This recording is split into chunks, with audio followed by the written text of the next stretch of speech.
Welcome back to the Gentleman's Romantic Book Nook.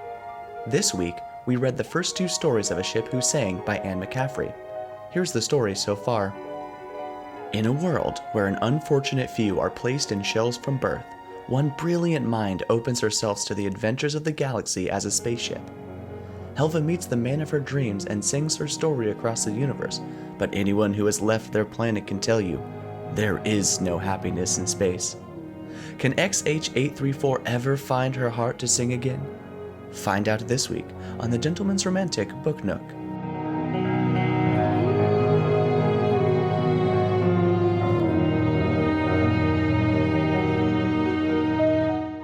Well, hello there, ladies and gentlemen. Welcome back to the Gentleman's Romantic Book Nook, a journey into love in literature. I am your host, Lucky. And I am Mac Monty, broadcasting to you live from Portland, Oregon. We've gotten through our first two stories of The Ship Who Sang by Anne McCaffery, a wonderful change of pace out in the intergalactic stars. Mac, I'm wondering what your opinion is, just right off the bat. How are you enjoying the story so far? I'm actually liking it a lot. It's very few books, or movies for that matter, that are like true to their title. And this is about a ship that sings. It's really pointed. Yes, this ship does sing. And that's, I think, the most interesting part of the book is that it's like this anthropomorphic spaceship. And I think you see that a lot in TV shows and movies. That's like a common trope, but it's weird to see like a very early version of that. And it kind of got me started thinking about, this isn't really a review so much as it is just a random topic, but it got me thinking about other anthropomorphic vehicles and anthropomorphic cars and ships, because they're like pretty rich in literature. Do you know what I'm talking about? No, yeah, absolutely. I mean, I obviously think like Kit from Knight Rider is the first thing I was thinking of, like, as they were like describing this ship that was going to be kind of personified. I've seen it in like games as well, a lot of like famous TV shows. I mean, the Enterprise to a certain level. Enterprise does speak. You've got Herbie. Fully loaded. Herbie doesn't talk, though. No, but it's fully loaded and it's got like a personality. I mean, like, that's the difference, right? If it's opening doors and slapping people on the butt, is that anthropomorphized? Is that a ship that sings? Okay, so Helva, the main character in The Ship Who Sang, or the titular character in The Ship Who Sang, it's also worth noting off the top that these ships aren't like, it's not AI. These aren't robots that are talking. There's a literal human being inside of each one of these ships. And they're like raised up from children who've been born like deformed or with disabilities, and they like take them, and rather than make them live that way, they put them into ships and have them fly around the galaxy. And okay, is there a shell child inside of Herbie? Oh God, I hope not. That's terrifying. The whole concept behind what the shell children were kind of like took me for a twist, because reading the back of the book specifically says brain. It really mentions brain, and I was on a whole different mindset when we picked up this book. I was not expecting them to start like putting drugs into these kids to keep them small, to encase them into these shells. That was a really, really huge change of pace for me. I want to talk more about Herbie being being a small child's body tucked inside of Herbie fully loaded. Well, you go for it. Because I imagine that the like speech mechanism is broken, and so it can only communicate through like a series of beep, beep, beep, beep, beep. And if you were a careful moviegoer, you could like get the Morse code. It's like, oh my God, it wants out of the ship. He wants out of the ship.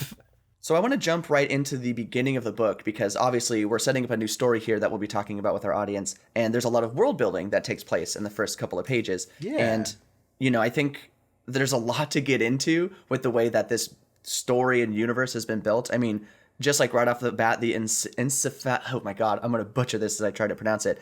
Encephalograph tests, which I had to Google a lot and do some research on, is basically just these synapses in the brain. And this is how they're determining how these people end up in the shells. I thought it was really interesting that there was that kind of study and information in a book in the 1960s. Yeah, it does a pretty good job of painting this futuristic world without giving up too much. One thing that turns me off of sci-fi and a lot of even fantasy books is when like there's just a ton of made up words, just scientific jargon. This is like, so they use an encephalograph. That sounds like an animal. I can't be saying that right. They do this test, and they just sort of introduce this test and the idea that they can control a machine with their minds eventually, and that's like all we need to know. Mm-hmm. And it's And it was great. And they gave us that. And then all of a sudden, you know, we find out that these people are being fed steroids to keep them small, put it into cases, and then growing up for years, it seems, in their pods. What's weird to me about the whole intro of how these, I don't want to say deformed, but these children who are born into these certain circumstances, the book kind of bends over backwards to make us think that putting these kids or babies really into machines is super normal, super cool. There's nothing wrong with this. Look the other way. Anyone who has a problem with it just comes and sees how they look and is like totally cool with this process and procedure. Yeah, so the group that's actually going and taking a look at these shell people is the Society for the Preservation of the Rights of Intelligent Minorities, which when I started reading that, thought, oh, they're going to come defend them. But I mean, again, it's very pointed where they say, oh, the relief they felt when their disgusting bodies were hidden. And just like kind of, wow, that was amazing to me, just seeing like, okay, so there really isn't rights in that sense that's being portrayed in this world. No, and there's not really, these people can't consent to this procedure of being put into these ships. But the book's not about that. The book is not really about the debate of what we should be done with these people or even what rights they have. It's way more interested in getting them into a big spaceship and sending them out into the world to fall in love. Right, absolutely. I mean, I think there was just some challenging moments there at the beginning, but really this book is about the titular Helva. I do like that now, Helva. It does sort of roll off the Helva. It starts in the back and rolls to the front of Helva. Mm-hmm. Yeah, we get the beginning of the book with her going through her schooling, figuring out how to control different machine parts as if they were her arms and legs. And then we find out about this final sealing of the ship where she's going to be partnered with her romantic partner. I thought that was pretty interesting the way they kind of portray that, saying, you know, you're going to get to choose who pilots you, who gets to be your other half forever. And the shell people do have this kind of right in that sense. Yeah, and it's sort of in this time that she shows off the ability that she learned when she was younger, because they encourage these they're called shell people. I'm gonna call them ship people, shell people, Helvas, and they each like are encouraged to learn some kind of hobby or something. And hers, of course, as the title sort of gives away, is singing, and she like has studied all this music, and that's like what wins some of the men over and kind of starts the ball rolling on their relationships. Yeah, that kind of changes the tone of the party, and it really, she's looking for a partner who enjoys her hobbies too. And, you know, I think that brings around, I do want to mention too, before we get into the actual choice of the pilot, they're all called Bronze, which I love. I love that this is a Brawn party. That's a great name for the pilot. The ships are brains and all the pilots are bronze. Which there's some kind of men are from Mars, women are from Venus, like psychology there, but I was not. I just sort of moved right past that. I didn't want to talk about it. Well, I have a question for you, Lucky. Yeah, hit me with it. So this is the first time that in the story during this Brawn party where she's going to pick her pilot. That's a tongue twister. Brawn party picking pilots.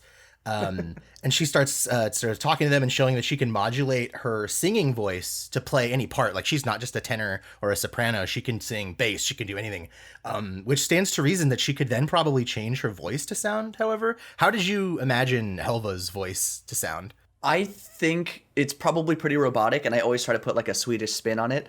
I kind of imagine it as being something like, hello, this is Helva. Would you like some tea? Helva, change accents, please. Helva accent change. Hello, this is Helva. Helva, turn Swedish module down 25%. Hello, this is Helva. I said 20. Helva. Well, that's what this is Helva. That's what I'm saying. It's Helva. You're right. Helva can sound however she wants. And we know that certain like celebrities exist in this universe because she studied music and mentions Bob Dylan. So there was definitely times where I was imagining her sounding like Bob Dylan. Get in the cockpit, Tanner. When the brains or the shell people, the ships, don't have a pilot, they have a designation that reads like so her name is Helva, and if she doesn't have a pilot, it's XH834 is her name. Then when she chooses her pilot, which happens in this next scene, and his name is Jenin, her name changes to Helva JH at 834, meaning that the H stands for Helva, but they're like relegated to the secondary slot, you know? Like without a man to pilot you or without a pilot to come inside of you. Wow. Maybe I'm getting way ahead of myself. We haven't even gotten to read those parts yet. But without a pilot, you would just be like designated to an X first. I thought that was weird. Like, shouldn't the H come first? or like why is the pilot more important? And in fact, so much emphasis was put on the importance of the pilots when it kind of seems like the brains are the ones who they almost don't need these people. Like if you can put a person's brain inside of a spaceship and let them live for hundreds of years, couldn't you invent like a robot to do these jobs? And a lot of the jobs kind of are done by Helva. I think multiple times in the story, we see her piloting, we see her landing, we see her doing it. I mean, she knows what she's doing. The pilot seems to be almost also there for companionship, but it is odd that they are put there on the first letter and the emphasis is placed. I think also it's interesting that the story is coming from Helva's point of view. So we're kind of seeing this moment of like, oh yeah, the pilots are so important. It's the other half of me. But I think there are those small moments we're seeing that's not necessarily needed or necessary. Yeah, and in fact, on the like big journey, it would have been better maybe not to have a pilot go along. And Jenin, for how much he affects Helva falls in love with this pilot that she chooses, and for how much she adores him, he really doesn't do a whole lot to impact the story. They end up setting off on a bunch of missions, and they become kind of famous among the like military that runs this operation.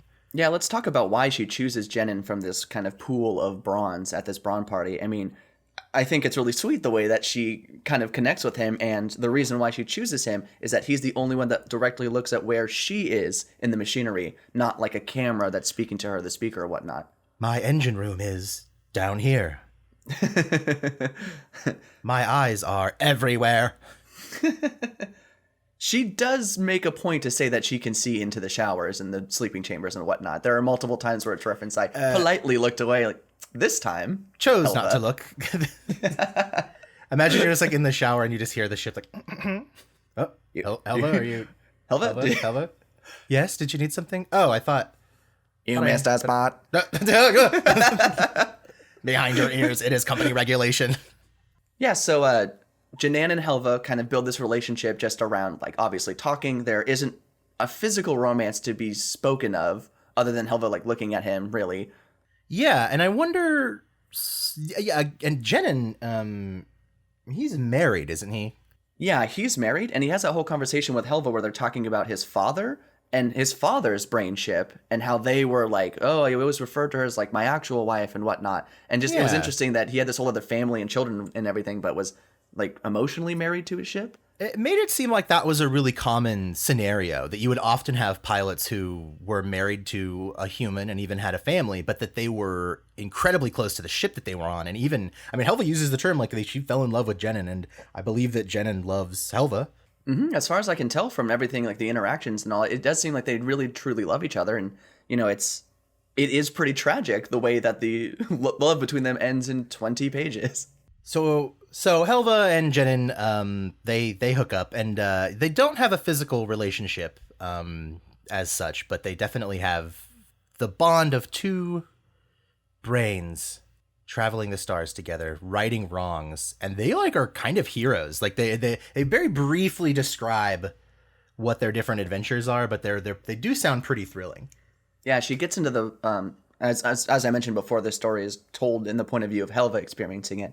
And she starts telling about the experience of singing and how they kind of become the singing spaceship and how Jenin is defending her honor at all of these different spaceports that are making fun of her for singing. It's weird. Yeah, they're like, aren't you that ship who sang? And he's like, I'll fight anyone who makes fun of you for singing. And it's like, is that so weird? Like, that doesn't seem like something that people should be making a big deal out of. Yeah, I mean, in 2 pages, it turns around from people beating up Jenin for her singing to everyone being like, you're the amazing singing ship. Like, it's odd that it's just such a quick turnaround. I guess no other ships really sing, but it should be fairly simple for them. I guess the beginning of the book does describe her process of learning how to sing, but it seems like that would be fairly easy for a ship to do.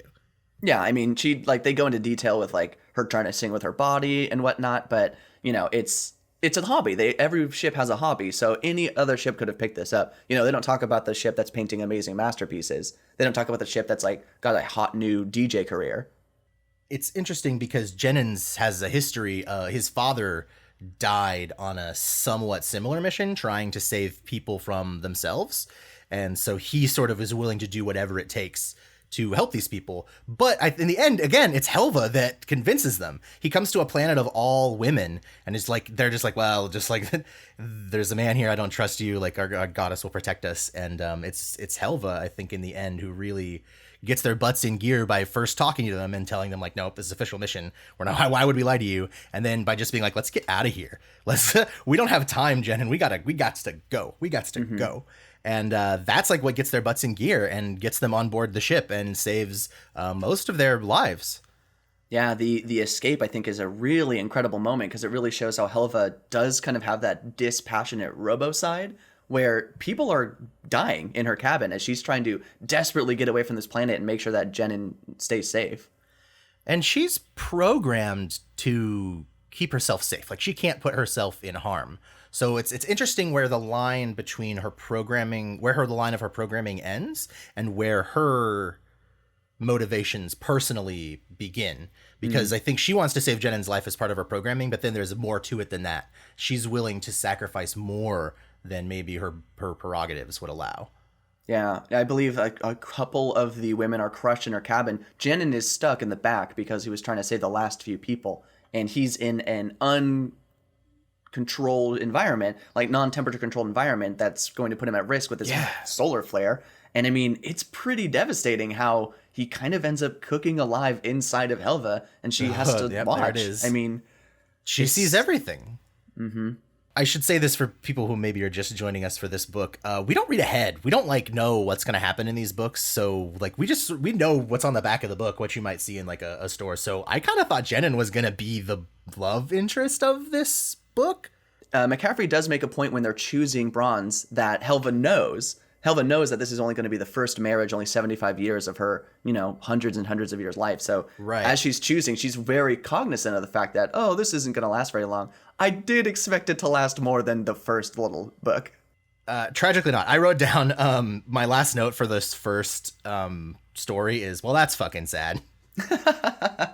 On a more serious note, I did a little bit of research on what Anne McCaffery had to say about this story. And it's actually her favorite story that she ever wrote. And she thought it was the best story that she had ever written. Wow, no kidding. That's awesome. Yeah, she said it had a lot to do with the death of her father. And that's sort of Jenin's story. It works on a couple different levels because Jenin has his story about losing his father and how that has influenced him.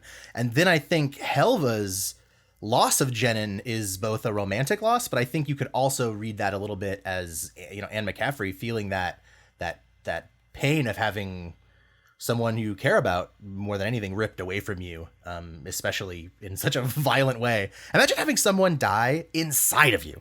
Yeah, and you have to watch and just try to comfort or do anything about it. I mean, if she wasn't robotic before, this is certainly going to push her in that direction. And then they have a funeral at the end. So the first story ends, the ship who's saying, with Jenin's funeral. So not a super romantic way to start a book, but things can only go up from here. Yeah, if you're feeling uplifted and ready to hear a little bit more, you can reach out to us at grbooknook@gmail.com. You can get us on Twitter, on Instagram. We're looking forward to hearing from you. We've gotten a couple of responses from our first book, all positive. So we're looking forward to see what you're going to hear. Looking forward to hear what you're going to say for this next journey. Yeah, if you're enjoying the show, do leave us a review on iTunes. That matters a lot. We actually just would like to hear what people are thinking about the first book and where we can maybe go from here. But the most important thing you could do if you are enjoying the show is just to tell your friends about it. If you know someone who likes romance novels or science fiction, if they are an Anne McCaffery fan, mention the podcast to them. Maybe send them a link. We're up on Spotify, iTunes, grbooknook.com. So that takes us to the ship who mourned, which, as with most titles in this story, it's very on the nose. A little spoilery. I guess I knew that was the name of the second story, but I just assumed they would be mourning something else. Yeah, I did not expect Jenin to be leaving our lives so quickly. And, she really does mourn. I mean, those first couple of pages where Helva is having to deal with a new mission and everything, she's sad. She's really hurting. I feel like I maybe just flipped past the contents page really quick, and I was like, the ship who mourned. And it's like, oh, they're having a lovely morning together. She and Jenin are going to have brunch on the... Oh, no. Oh, no. The other type of mourn. The second story is kind of about Helva coming back from nothing and learning how to feel again. right after the funeral for Jenin, the honoring of him, she is immediately sent to go do another mission. She's not given that actual second to mourn. And she's introduced to Theoda, who is our first female passenger on Helva. In Helva, excuse me. Yeah, can we just take a second to point out these futuristic names are all badass. Jenin, Helva, Theoda. They're all like really unique and futuristic without being like Glorbin. They could easily be overdone, like Xancathor, like something really crazy. But we're getting these nice, concise little sci-fi names, and I'm really enjoying them. Ender. This game. The Ender series might have like the wackiest naming conventions. That like if this is a good example of futuristic names, that one is not. What is the main character in that just named Bean? And you got to deal with Bean being a main character in some of those books, and that's just frustrating to me. Some of those books are incredibly serious too, and like Bean is in some very serious situations, and you have to say like Bean is in danger. Bean might get murdered. Like okay. I love you, Bean. You have to fight the hegemony, Bean. Forgot about the hegemony in that book.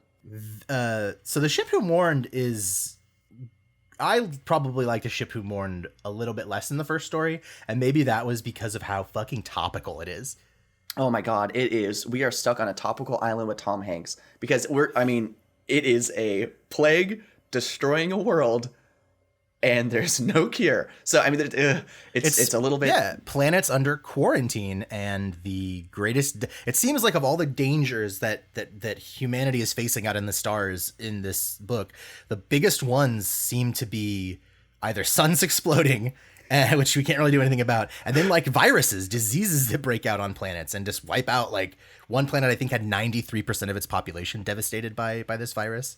Yeah, Theoda is a medical professional getting late on in her life, and she's been specializing in these, and she's, talking about these different plagues with this 93% wiping out, and how some of the people were completely immune with there was no reason or rhyme for it, which is terrifying.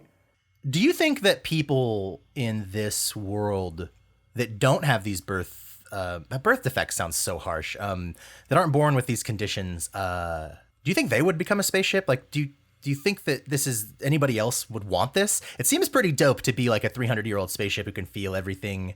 And after you pay off your debts, apparently they can be free from there. And it's worth noting that all these ships, all these brains are sort of indentured servants. They have a huge debt to pay off by doing these missions. But apparently when you're done, you can go free and just wander the stars. Do you think real people? Do you think that do you think that unafflicted humans would like undergo this procedure or try to become a ship? There's a conversation with Theoda and God, I love that name. Sorry, it just rolls right off the tongue, so powerful. Like a Lord of the Rings character. There's a conversation with Theoda and Helva where Theoda is expressing sadness for Helva, like how sad she is that she's trapped in this world and in this body and whatnot. And, Helva's like, well, I would have died if I wasn't in this, and it's actually kind of great. Like, she's talking about how she's actually really enjoying it and how it is helpful for the children put in that situation. I think, yes, I think people would do this. Yeah, Helva's a little sassy when it comes to the differences between her and humans. She says something like, I don't know how I could ever go back to walking. And they make a point of saying that she'd use the word walking as like with a real bitch twist. I mean, if you can hurdle yourself through space, it would be pretty disappointing to walk at normal speeds again.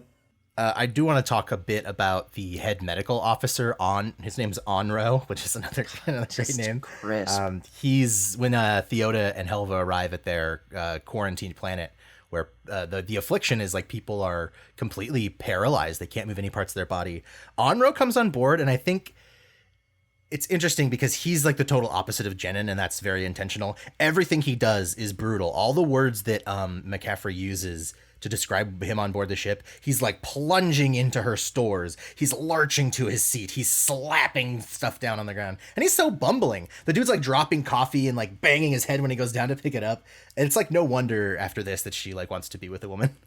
Yeah, I think this is really like pushing her in that direction. Onro, in the very beginning, we don't really see a lot of redemption from him. I think later on through this journey to the planet and figuring out this plague situation, we get some redemption from Onro. But right off the bat, just like, do you have any coffee? Like slapping stuff around. She is just he's boorish. So Onro's son is one of the afflicted, and that's the one that they're really trying to cure. He's sort of like their... not patient zero, but the first one that they're really trying to cure. And Theoda says something about the kid. He's like, oh, look look at how sweet he is. The ones with freckles are usually the sweetest inside. And Helva's like, no. And here it is on page 46. She says, imagine calling red hair and freckles sweet! Exclamation point. Like, what? Helva, you don't like redheads? Yeah, that's very weird. She's got some pointed opinions, I think, that are... You don't even have hair, Helva. Yeah, it's interesting kind of what they're trying to do here with the patients, because the plague has already ravaged a planet, and these are the people that have survived. But basically, they're just brains trapped in human shells. And it takes a while for them to realize that. They thought there was maybe some other cure. And, Theoda is very passionate about trying to save some of these people because of her past experiences. And, it's become this big drama. They trap themselves on Helva for a while, trying to get Onro's son to at least give some kind of movement. I think it does take a much stronger turn, a much more dramatic turn than the first story, excuse me. Oh, one thing I wanted to talk about, because I thought it was really cool when I read it, is one of the solutions they throw around to try and help these paralyzed people is to put them in ships like Helva. And Helva's like, maybe the little ones could somehow find a way to love their lives like that, but the older kids would never be able to accept being in a ship after walking and talking. Mm-hmm. It's interesting, again, to bring that up because this is a debate that Theoda and Helva have been having pretty consistently, and then to see that presented right in front of them. It's a very emotional interaction between Theoda and Helva. And, I think that we get a little bit of the humanity in Theoda, and again, a little bit of the computerization of Helva. But it is a good solution. If they couldn't find a cure, wouldn't be too bad. I mean, it would be pretty rad to be rocketing around in a spaceship. I'm not against that. I'm against the indentured servitude that comes with it. But, the spaceship part would be cool. It's being locked in a dead-weighted body or, roaming the stars. So do you think, let's do some predictions. What do you think is going to happen? Where do you think this is headed? There's this interesting part that we haven't really touched on, and this is part of my prediction with Silva, another great name, and a brain ship who was actually Jenin's father's brain ship. Mm-hmm. So we kind of see Helva start interacting with this other ship, and they're talking about Helva defecting and how terrible that would be. They're trying to stop her from doing this and testing her through it. They keep subtly mentioning it. I think Helva at one point is going to defect and go rogue. Yeah, go rogue at some point. Yeah, absolutely. Silva is sent by the corporation or the company, the government, to see if Helva is going to go rogue, and because they don't know what pushes ships to be like that. They don't know the cause of these ships going rogue, and it might just be watching someone that they love be crushed inside of them. Yeah, you would think if something's going to do it, that would be the thing. One prediction I have that I hope doesn't come true is that every single pilot, every single Brawn is just going to die some horrific death, and she's going to be like, the ship who mourned, again. Oh my god, yeah, that does terrify me a little bit too. I mean, he died so fast. Who knows what's going to happen with the next one? Why do I keep crushing my pilots? Helva can do all the Muppets. It's great. Waka waka, Janan. Helva, the ship here. He hates that one the most. Waka waka, good morning.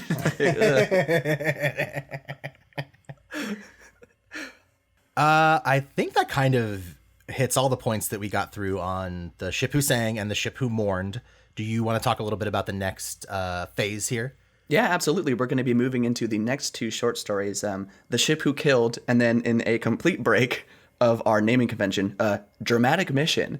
And that'll get us 172 pages into the book. And then it jumps back afterwards to The Ship Who Disassembled. So it's like, what were you thinking, McCaffery? Have some consistency. Helva, end podcast recording. You got it, Janin. Did you want me to make you the fresh hot chocolate you like? Yes, please. It's time to kick up our feet and relax. Oh no, I'm being crushed! Waka waka!